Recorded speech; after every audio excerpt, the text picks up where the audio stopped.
할렐루야. 영상 기도에 참석한 여러분들을 사랑하고 축복합니다. 주님의 임재를 체험하고 기도로 무장하여 승리하는 믿음의 일꾼 되시기를 주님의 이름으로 축복합니다. 이 시간 사도신경으로 우리의 신앙을 고백하겠습니다. 전능하사 천지를 만드신 하나님 아버지를 내가 믿사오며 그 외아들 우리 주 예수 그리스도를 믿사오니 이는 성령으로 잉태하사 동정녀 마리아에게 나시고 본디오 빌라도에게 고난을 받으사 십자가에 못 박혀 죽으시고 장사한 지 사흘 만에 죽은 자 가운데서 다시 살아나시며 하늘에 오르사 전능하신 하나님 우편에 앉아 계시다가 저리로서 산자와 죽은 자를 심판하러 오시리라.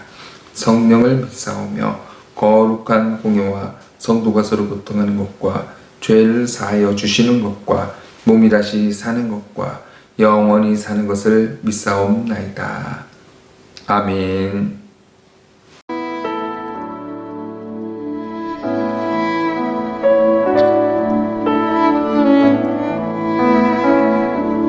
주의 보좌로 나아갑니다. 주의 얼굴을 바라봅니다. 두 손을 들고 겸비함으로 하나 되어 주께 나아갑니다. 주의 은혜에 목마릅니다. 주의 음성을 사모합니다. 두려워 말라 평안하라 강건하라 하늘의 문 열어주소서. 주의 긍휼 베푸시옵소서.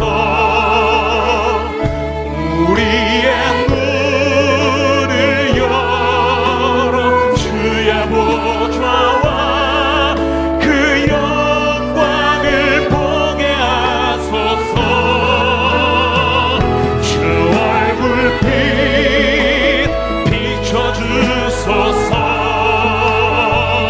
위로의 손으로 만져주소서.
은혜 받으실 하나님의 말씀 호세아 4장 6절과 14절 말씀입니다. 6절과 14절 6절 말씀입니다. 내 백성이 지식이 없으므로 망하는도다. 내가 지식을 버렸으니 나도 너를 버려 내 제사장이 되지 못하게 할 것이요 내가 내 하나님의 율법을 잊었으니 나도 내 자녀들을 잊어버리리라. 14절입니다. 너희 딸들이 음행하며 너희 며느리들이 간음하여도 내가 벌하지 아니하리니 이는 남자들도 창기와 함께 나가며 음부와 함께 희생을 드림이니라. 깨닫지 못하는 백성은 망하리라. 아멘. 잠시 기도하겠습니다. 사랑이 많으신 주님, 오늘도 주님 앞에 나와 주님께 예배 드릴 수 있도록 인도하여 주심을 감사드립니다. 오늘 좋은 날 허락하여 주시고 우리에게 건강 허락하여 주심을 감사드립니다. 주님, 오늘도 세상 가운데 구별되게 하여 주시고 주님의 자녀답게 성실함과 사랑으로 살아가게 하여 주시옵소서. 날마다 감사와 찬양을 드릴 수 있는 삶이 되게 하여 주시옵소서. 어떤 고난이 다가온다 할지라도 우리는 오직 예수 그리스도를 바라보게 하시고 승리하는 믿음의 사람 되게 하여 주시옵소서. 이 시간 부족함을 아시는 그 주님이 우리를 꼭 붙들어 주시옵소서. 이 시간을 통해서 주께서 우리에게 빛을 허락하여 주시고 근심과 염려가 소망으로 바뀌는 시간 되게 하여 주시옵소서.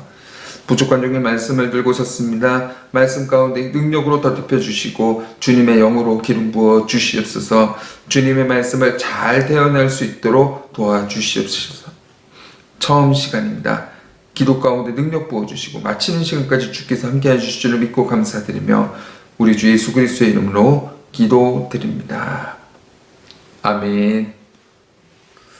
오늘 저와 여러분이 함께 읽은 본문 호세아 4장 본문을 근거로 해서 지식이 없음으로 망한다. 지식이 없음으로 망한다. 이런 제목으로 함께 은혜를 나누겠습니다. 오늘 본문 호세아 4장은 하나님께서 호세아를 통해서 이스라엘 범죄를 하나하나 낱낱이 밝히고 계시는 장면입니다. 호세아는 1절에서 이스라엘 향해서 말씀합니다. 이스라엘 자손들아, 여호와의 말씀을 들으라. 여호와께서 이 땅 주민과 논쟁하시나니. 논쟁이라고 번역한 단어는 법적인 분쟁, 소송을 뜻하는 단어입니다.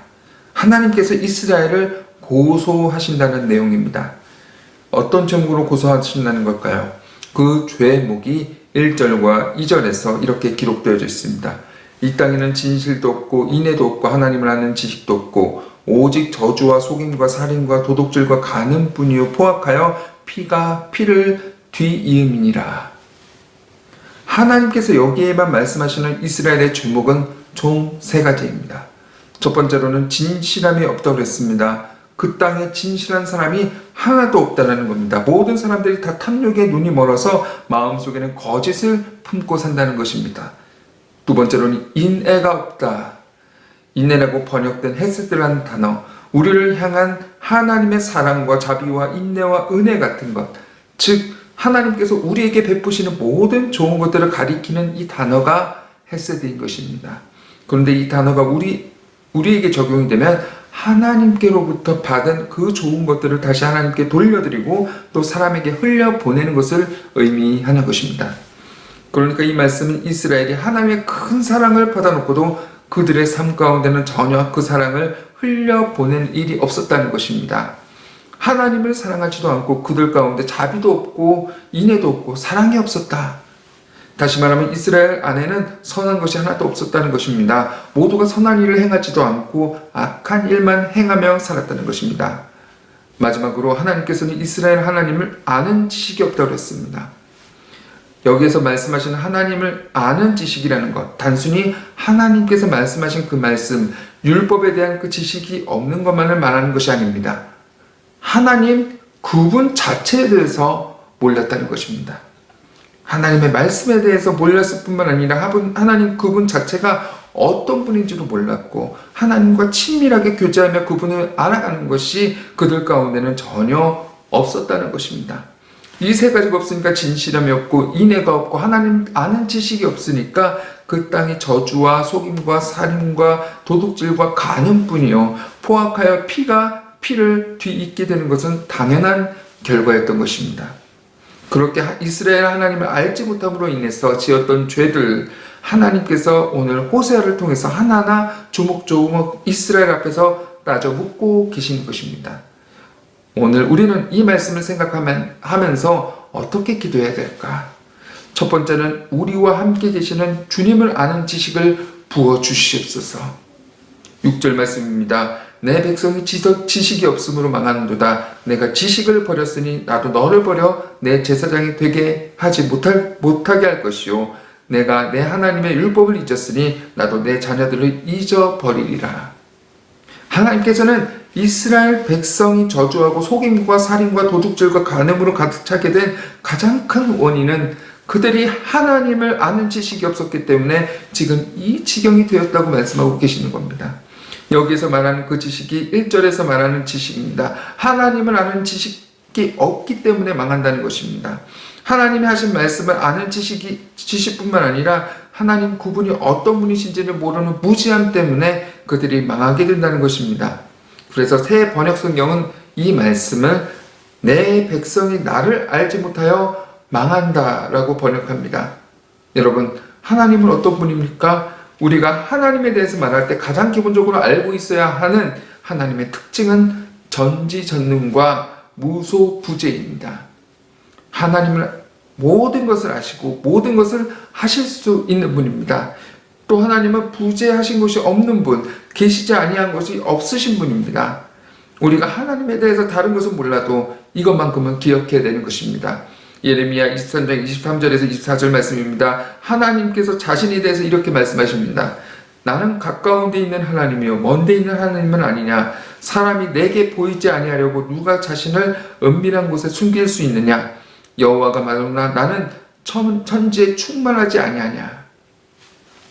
하나님은 가까운 데도 먼 데도 모두 계신다는 것입니다. 우리가 있는 모든 곳에 하나님께서 함께 하시고 우리가 어떠한 것도 하나님 앞에 숨길 수 없다는 것입니다. 그런데 이스라엘은 이런 하나님을 몰랐던 것입니다. 하나님이 그들 자신들과 함께 계시다. 곧 그들이 저주와 속임과 살인과 도둑질과 간음하는 그 시간에 바로 그곳에 하나님께서 그곳에 함께 계시면서 그들을 바라보고 계셨다는 것을 그들이 전혀 몰랐다는 것입니다. 사랑하는 여러분, 하나님을 아는 지식이 없으면 망하는 것입니다. 하나님이 지금 우리와 함께 계신다는 사실을 기억하지 않으면 우리도 이스라엘처럼 죄를 더하며 살 수밖에 없는 것입니다. 주님이 우리와 함께 계십니다. 우리가 혼자 있는 그 시간에 아무도 모르는 그 시간에도 주님은 우리와 함께 계시는 것입니다. 주님은 모든 것을 아십니다. 아무도 모른다고 생각했던 그 은밀한 죄, 꽁꽁 싸매고 감춰서 그 누구도 모른다고 생각했던 그 죄를 주님만 아시는 것입니다. 이 사실을 알고 믿는 자만이 진실과 인내와 사랑으로 살 수 있는 것입니다. 이 사실을 기록하지 못하면 망하게 된다는 것입니다. 이스라엘은 이 사실을 몰랐습니다. 하나님이 그들 가운데 함께 계시고 그들의 모든 행위와 마음, 생각까지도 아신다는 것을 그들은 전혀 몰랐습니다. 너나 할 것 없이 하나님을 알지 못해서 죄를 더하며 살았던 것입니다. 그렇게 하나님을 알지 못하는 무지함 때문에 지었던 죄들을 하나님께서 오늘 호세아를 통해서 하나하나 열거하고 계신 것입니다. 내가 다 봤다. 내가 다 안다. 너희들이 했던 모든 것을 너희 마음으로 했던 그 생각들 내가 모두 다 안다고 주님을 말씀하고 계시는 겁니다. 여러분, 이것이 우리가 하나님 앞에 하나님의 심판대 앞에 설 때 우리 앞에 일어나게 될 일인 것입니다. 히브리서 9장 27절 보십시오. 한 번 죽은 것은 사람에게 정해지는 것이요 그 이후에는 심판이 있을 것이다. 모든 사람이 동일하게 죽음을 맞이하게 된다는 것입니다. 그리고 모든 사람이 동일하게 심판대에 선다는 것입니다. 그 일에는 예외가 없습니다. 오늘 이 자리에 모인 우리도 마찬가지인 것입니다. 우리도 하나님의 심판대 앞에 서게 됩니다. 그날에 하나님께서 우리가 하나님을 알지 못하고 지었던 모든 죄를 하나하나 조목조목 지적하실 것입니다.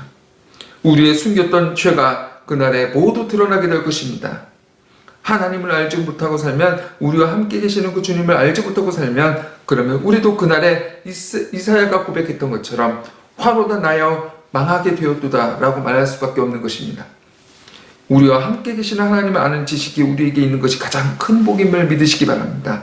하나님이 우리와 함께 계시다는 것, 하나님이 우리와 함께 계신다는 것, 임마누엘을 아는 것, 하나님이 우리의 마음과 생각까지도 모두 아신다는 것을, 그것을 우리가 믿는 것이 엄청난 복이라는 것을 알아야 됩니다. 그것을 알면 우리가 죄를 피할 수가 있습니다. 그것을 알면, 그것을 정말 믿으면, 그러면 우리가 심판대 앞에 부끄러움과 수치를 당한 일이 피할 수 있게 되는 것입니다. 그래서 히브리서 기자가 말하죠. 믿음의 주요 또 온전케 하시는 이인 예수 그리스도를 바라보자. 우리와 함께 계시는 주님을 바라보면, 그러면 우리도 온전한 모습으로 주님 앞에 설 수 있기 때문입니다. 오늘 이 말씀 앞에서 우리 모두에게 주님께서 주님을 아는 지식, 우리와 함께 계시는 그 주님을 아는 지식을 부어주시게 될 줄을 믿습니다. 우리와 함께 계시는 주님을 우리가 분명히 알고 믿어서 주님 앞에 부끄럽지 않은 모습으로 여기서 살다가 거룩하고 흠없고 책망 없는 그런 모습으로 주님 앞에 서게 되는 저와 여러분들 되시기를 주님의 이름으로 축복합니다. 오늘 말씀을 통해서 우리가 함께 기도하기를 원하는 두 번째 기도 제목입니다. 삶의 평안함이 아니라 주님과의 관계의 평안함을 살피게 하여 주시옵소서. 다시 한번 말씀드립니다. 삶의 평안함이 아니라 주님과의 관계에서 평안함을 살피게 하여 주옵소서.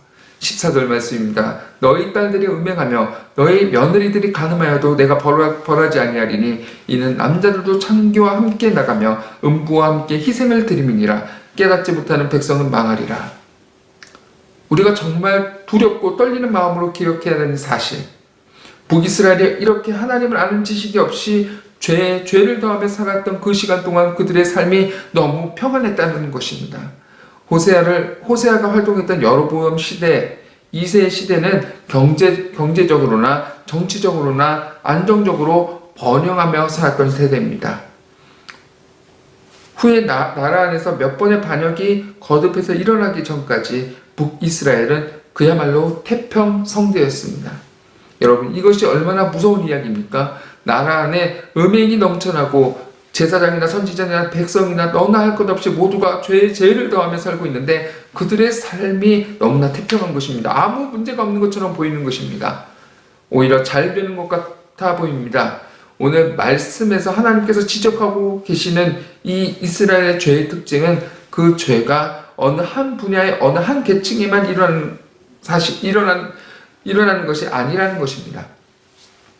그 나라의 모든 사람들이 다 죄 가운데 있었습니다. 6절, 7, 8절 말씀 보면 제사장도 타락했습니다. 백성들에게 하나님에 대해서 가르치고 죄의 무서움에 대해서 가르쳐야 할 이 제사장들이 하나님에 대해서 가르치기를 멈춘 것입니다.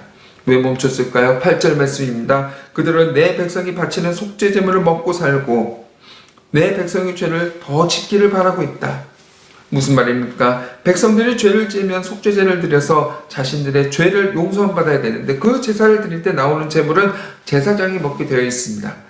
제사장이라는 사람은 제사를 드리면서 하나님께는 백성의 죄를 용서해달라고 구해야 되고 또 백성에게는 그 죄의 무서움을 가르치면서 다시는 죄를 짓지 않도록 가르쳐야 되는데 제사장들이 백성들이 죄를 많이 지어서 속죄제를 많이 드려야 내가 가진 재물이 많아지게 되니까 백성들에게 죄의 두려움을 가르치지 않고 하나님의 말씀에 대해서 가르치지 않고 오히려 백성의 죄를 더 많이 짓기를 바랬다는 것입니다.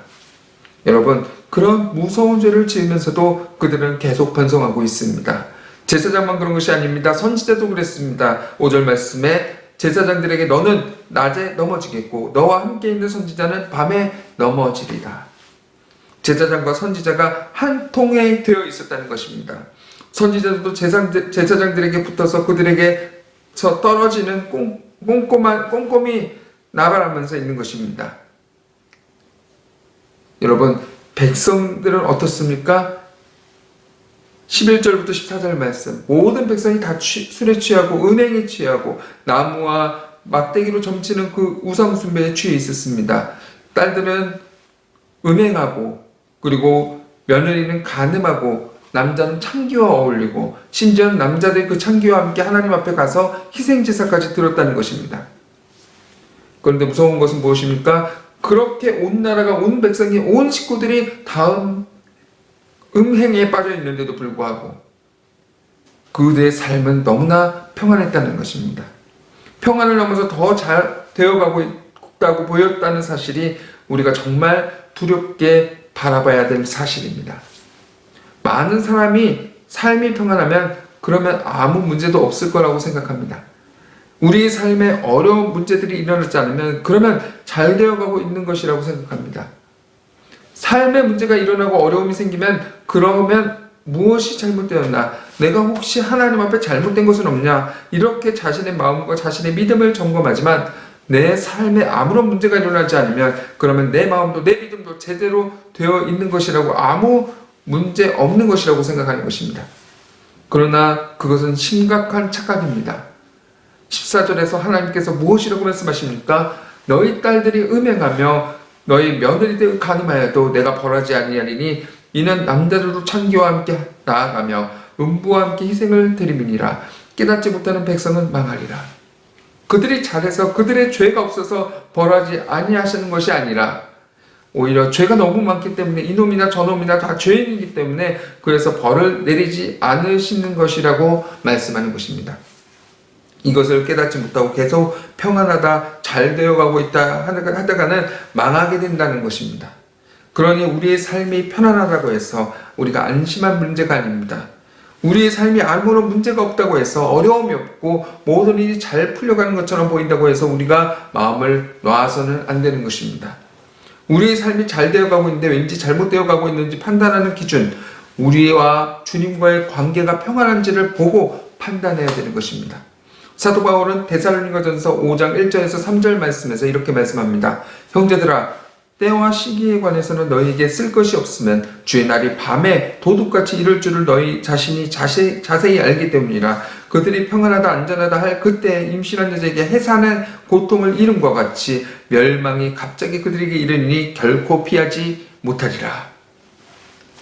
성도 여러분, 멸망의 날, 심판의 날은 평안하다 안전하다 할 때 임하는 것입니다. 그러니 평안하다 안전하다 할 때가 우리가 우리의 마음을 더 들여다보고 우리 안에 있는 죄를 더 면밀히 조사해야 할 때입니다.